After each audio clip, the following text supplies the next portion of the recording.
Guess who came to visit again? You can't hear me right now, can you? You are still sleeping soundly, but I am sure some part of your subconscious can understand me and is filling you with that delightful feeling of dread. Do you remember it? The sensation of not being alone in the room, of something being there with you, right when you are at your most vulnerable. The knowledge that it is creeping closer and closer with each panic thought in your pretty head, until you can hear a foreign breath next to your ears. Feel a single claw gently caressing your skin from your toes up to your neck, and then finally a sudden weight on your chest, as if something just sat down on you, helplessly pinning you against the soft bed beneath. Oh, looks like that woke you up. Shh, don't try to struggle, it's useless. You can't move your body right now. Trying to break the sleep paralysis will only terrify you more. On second thought, please struggle more. I enjoy the growing fear in your... What's that? You look even more teary-eyed than usual. Not that you would actually remember my previous visit, of course, but am I really that intimidating? Looks like I really managed to step up my game this time.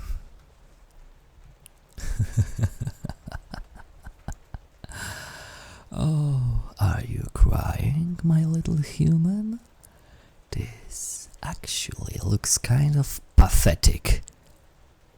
What is the wimpy little human afraid of the big bad monster in the darkness? Don't cry harder, human. Look, I'm sorry for that. I might have gotten a little too into it. Shit, what did... Would it help if I don't know, pat your head or something? Yeah. I'm sorry, I totally forgot about what I look right now. Let me dispel the illusion. See? I'm not that different from you. Well, except for the horns and the tail, but try not to focus on them, okay? Oh, thank the flames, that seems to have calmed you down a little. Is it okay if I touch you now? Thank you, little human. There. Let me also wipe your tears away. You know, your eyes are way too pretty to be hidden behind a layer of tears like that. Oh no, I'm sorry. I can't really do anything about the paralysis once it starts. It just has to wear off on its own, but I promise that I won't do anything to hurt you in the meantime. How long will it take? I don't really know. It differs from person to person. 5 to 10 minutes maybe? Oh right, I'm sorry for not telling you, Ariel. I am what you may call a sleep paralysis demon, even though that name is not quite accurate. Why not? Well, it seems like there are many kinds of demons that are completely different from each other, when in reality we are all fundamentally the same and only have different preferences and associations. For example, I am associated with fear. Yeah, I need to absorb it from humans in order to feed myself and make use of sleep paralysis to do so. But I could also use any other technique, just as any other demon could induce sleep paralysis with a bit of practice. But I am rambling again when we were talking about you. Why did you cry like that? I try to not distress my victims too much, but was it something I did? Oh, so you had a nightmare. That certainly explains how scared you were. What? Being scared of a nightmare is nothing to be embarrassed about. Why would you even think that? Because that's what everyone says. Well, they are most definitely wrong about that. Don't tell me they also told you that it makes you weak. No, it absolutely does not. I kind of really want to hug you right now, but you are still paralyzed and I don't want to do anything you don't want me to, also I need some kind of verbal consent. Thank you for trusting me so much. Let me just get in there. I believe they call this a big spoon? When I'm hugging you from behind, so I can use one hand to play with your hair and another to hold your hands, yeah, like that. Please tell me if you are uncomfortable. Okay, I'll do it like that then. Do you want to tell me what this nightmare was about? Yeah. Oh, okay, yeah. Oh no, honey, that sounds horrible. I am so sorry you had to go through that. No, of course I am not making fun of you. As I said before, having nightmares is nothing to be ashamed of. No matter how stupid a nightmare seems in hindsight or to others, your feelings in that moment are completely valid. Everybody is afraid of something and everybody is different in that regard. So just because I personally might not find your nightmare particularly scary, does not mean I am going to belittle your feelings about it. Do you know what a nightmare basically is? It is your own mind torturing you to the best of its ability. It will find whatever you are most afraid of and turn it against you.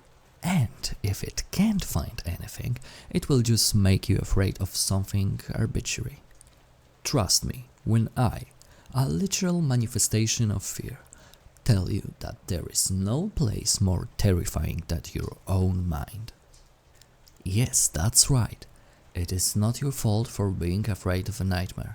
I am glad you are finally showing reason. You just have to get through a nightmare, acknowledge your feelings in the moment, but not dwell on them too much. Let the fear pass and look forward to the next day. Yeah. You really needed to hear that, didn't you? Your body and mind are much more relaxed now compared to earlier. Speaking of which, by the way, you just subconsciously snuggled deeper into my embrace. I assume that the sleep paralysis has worn off? Don't worry, I won't stop cuddling you just because you are no longer panicking. Unless you want me to, of course.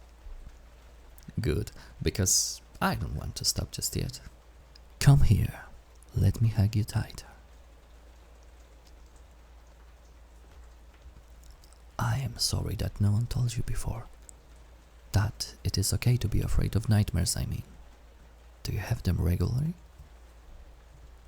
I see.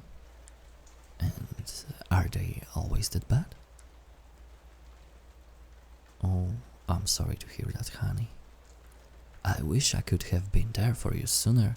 Speaking of which, I have a proposal for you if you're interested. What is it? Well, I was planning on imprinting my sigil on your soul. Don't worry, it doesn't really mean anything and it can be removed fairly easily if any of us wants to. All it does is create a certain connection between us. You will be able to summon me whenever you want, and we can both kind of feel each other. So if you are having a nightmare again, you can summon me to comfort you like this again.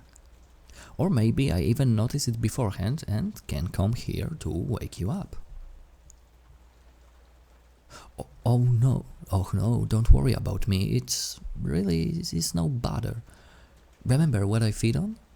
Yeah, that's right, fear. So if nothing else, I will at least get a meal out of simply coming to your side. Now, does this sound like something you'd like? Oh, great.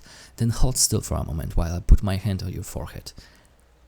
And done. Of course you didn't feel anything. You humans are not capable of using magic, so how would you be able to perceive it? I shared a bit of mine with you, so you can perform a simple summoning spell. Yes, kind of like a pact. It's what we demons are famous for after all. Maybe infamous is the better word though. I need to think about that. What are the terms of the contract? Well, my part is to answer your summon, whenever possible and provide comfort.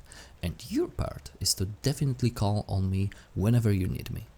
Simple, right? You don't have to try to speak through that yawning. All of this must have taken a lot of you, am I right? First having that nightmare, and then being woken by a demon. Now that the adrenaline is fading, it is only natural that all that tiredness comes crashing back down on you at once. It's okay, just go to sleep. I will be sure to protect you, but just know, I probably won't be here when you wake up.